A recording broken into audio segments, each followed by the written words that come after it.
Kadiri MLA Kandikunta Venkata Prasad మాట్లాడుతూ రాయలసీమకు వైఎస్ఆర్ జగన్ చేసినది శూన్యమేనని విమర్శించారు. కృష్ణానదిలో మిగులు జలాలు పొరబోమని వైఎస్ఆర్ బ్రిజేష్ కుమార్ ట్రిబ్యునల్కి లేఖ రాసి రాయలసీమ రైతుల గొంతు కోశారని అన్నారు. అప్పర్ భద్ర ప్రాజెక్టు నిర్మాణం జరుగుతున్న జగన్ పట్టించుకోలేదని ఆరోపించారు. కృష్ణా జిల్లాలో 512 టీఎంసీని నీటిని కేసీఆర్తో ఒప్పించి చంద్రబాబు సాధిస్తే సెక్షన్ 3పై అపెక్స్ కౌన్సిల్లో చర్చించేందుకు జగన్ రెడ్డి వాదనలు వినిపించకుండా రాష్ట్రానికి ద్రోహం చేశారని విమర్శించారు. నేడు తెలంగాణ ప్రభుత్వం నీటి కేటాయింపులపై డిమాండ్ చేస్తుందంటే జగన్ నిర్లక్ష్యపు ధోరణే కారణమన్నారు. జగన్ రెడ్డి 5 ఏళ్ల పాలనలో 102 సాగునీటి ప్రాజెక్టులను రద్దు చేసి రాయలసీమను ఎడారిగా మార్చారని ఆరోపించారు.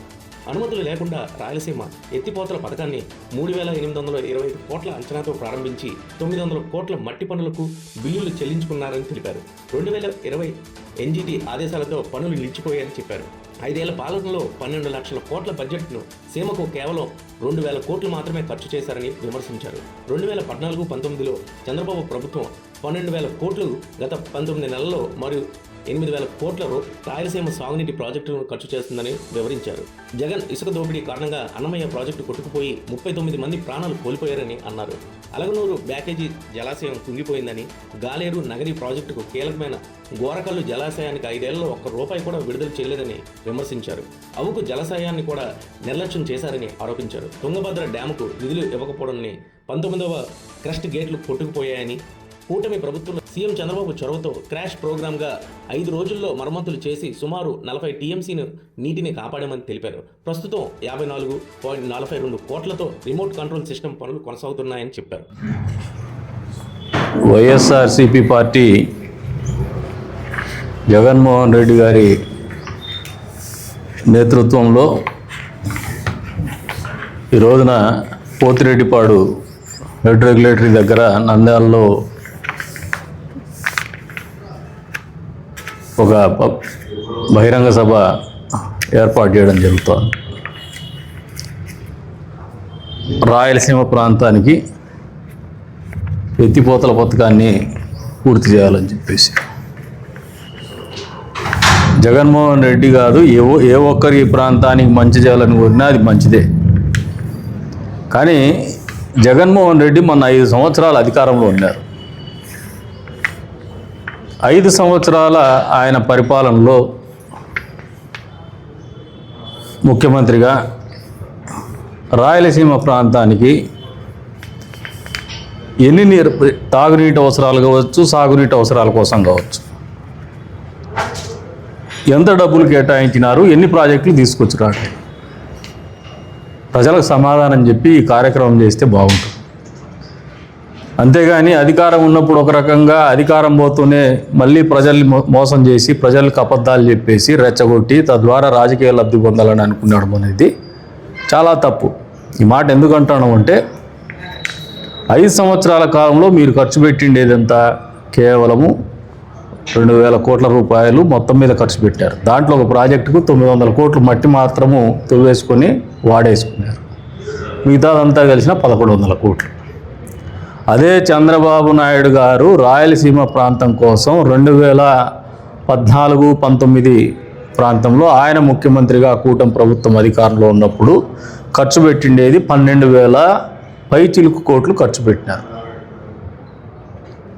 మళ్ళీ ఈ 19 నెలల కాలంలో ఈ ప్రాంతానికి 3,870 కోట్ల రూపాయలు హంద్రినీవా ఖర్చు పెట్టేసి కుప్పం దాకా నీళ్ళు ఇస్తాను. ఓవరాల్గా ఈ 19 నెలల కాలంలో మళ్ళీ 8,000 కోట్ల రూపాయలు ఖర్చు పెట్టారు. మరి జగన్మోహన్ రెడ్డికి, చంద్రబాబు నాయుడు గారికి ఎవరికి చిత్తశుద్ధి ఉంది రాయలసీమ ప్రాంత రైతాంగం పట్ల కావచ్చు, రాయలసీమ ప్రాంతం మీద కావచ్చు అనేది ఈ సంఖ్యలే తెలియజెప్తాయి.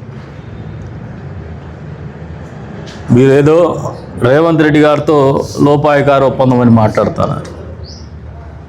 అసలు రాయలసీమ ప్రాంతానికి అన్యాయం జరిగింది మీరు కేసీఆర్ మాట్లాడుకున్నప్పుడు కేసీఆర్కు కట్టుబడి మీరు చేసినటువంటి సంతకాలు కాదా?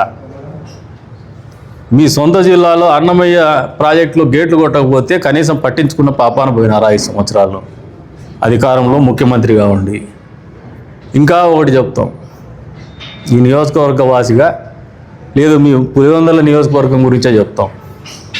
5 సంవత్సరాల కాలంలో ఇక్కడ ఉన్నటువంటి Handrineeva Sujala Sravanthi main branch canal ద్వారా మా తలుపుల మండలానికి నీళ్ళు ఇవ్వడమే కాదు, మీ పులివెందులకు మేము నీళ్ళు ఇచ్చినామా లేదా ఈ 18 నెలల కాలంలో?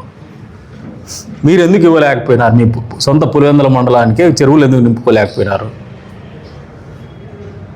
మీ పులివెందుల వాళ్ళకి చెప్పండి, మళ్ళీ రాష్ట్ర ప్రజలకు చెప్తారు. కానీ ఈ రోజున ఇటువంటి కార్యక్రమాలు అనేది మీ పార్టీని అస్తిత్వాన్ని కాపాడుకోనికి పనికొస్తాయేమో, కానీ ప్రజల్ని గతంలో 5 సంవత్సరాల పాటు నిరంతరం మోసం చేసినారు జగన్మోహన్ రెడ్డి గారు. మీరు అధికారంలో ఉంటే పరదాలు కట్టుకొని తిరిగినారు, ప్రజల్లో తిరగలా. మీరు అధికారం ఉంటే ప్రజల్ని ప్రాంతాన్ని మర్చిపోయినారు, ఆకాశంలోనే తిరిగినారు. వరదలు వస్తే కూడా హెలికాప్టర్లోనే తిరిగినారు. మీరు అన్నమయ్య గేట్లు కొట్టకపోతే కూడా పట్టించుకున్నటువంటి పాపారం పోలే మీ సొంత జిల్లాలో. మరి ఈరోజు మళ్ళీ ప్రజలకు మంచి చేస్తాను, లేదంటే రాయలసీమ ప్రాంతానికి మంచి చేస్తాను, రాయలసీమ ప్రాంతం ఒక అన్యాయం జరుగుతుందని నినదీస్తానని చెప్పేసి మాట్లాడుతున్నారు. నినదించడానికి వాస్తవానికి ఉన్నటువంటి వ్యత్యాసం స్పష్టంగా చెప్తాం. మీరు నినదించేది ఎప్పుడంటే ప్రతిపక్షంలో ఉన్నప్పుడు, వాస్తవం ఏమంటే మీరు అధికారంలో ఉంటే అస్సలు పట్టించుకోరు. అదే నినదించేది ఎప్పుడు చంద్రబాబు నాయుడు గారు అంటే మీరు అధికారంలో ఉన్నప్పుడు మీరు డబ్బు ఖర్చు పెట్టలేదని నినదించినారు. సాగునీటి ప్రాజెక్టుల మీద కదిరికి కూడా ఒక ప్రోగ్రాం వచ్చినారు. వస్తే ఆ రోజున కూడా మీరు ఫ్లెక్సీలు దించేసి దౌర్జన్యం చేసినటువంటి పరిస్థితులు కూడా ఉన్నాయి. ఈ రోజున అధికారంలోకి వచ్చినాక వాస్తవ రూపం ఏమంటే 19 నెలల కాలంలో 40 టీఎంసీల నీళ్లను డ్రా చేసి కుప్పం వరకు నీళ్ళు ఇచ్చినాం. ఇది ఒక రికార్డ్. ఇంతవరకు హంద్రినీవాలో ఈ ప్రాంతంలో 40 టీఎంసీ వాటర్ డ్రా చేయడం అనేది ఒక రికార్డ్. ఇంకా ఒక అడుగు ముందుకేసి చంద్రబాబు నాయుడు గారు నాయకులకు అందరికీ చెప్తా ఉన్నారు, ఎమ్మెల్యేలకు కానీ మంత్రులకు కానీ ఈ ప్రాంతంలో ఇంకా ఒక 10 టీఎంసీ వరకు నీళ్ళు వాడండి, ఇంకా ఒక 10 టీఎంసీ వరకు 50 టీఎంసీ వాటర్ మీరు డ్రా చేయండి. తద్వారా ఈ ప్రాంతంలో రైతాంగానికి తాగునీళ్ళు సాగునీళ్ళకు ఇబ్బంది లేకుండా చూడండి, ప్రతి చెరువులో కూడా నీళ్లు ఉండే రకంగా చూసుకోండి అని చెప్పేసి ఆయన ఎంటబడుతున్నాడు మాకు. అది వాస్తవం. మీ నినదించడానికి వాస్తవాలకు, మా నినదించడానికి వాస్తవాలకు ఉండే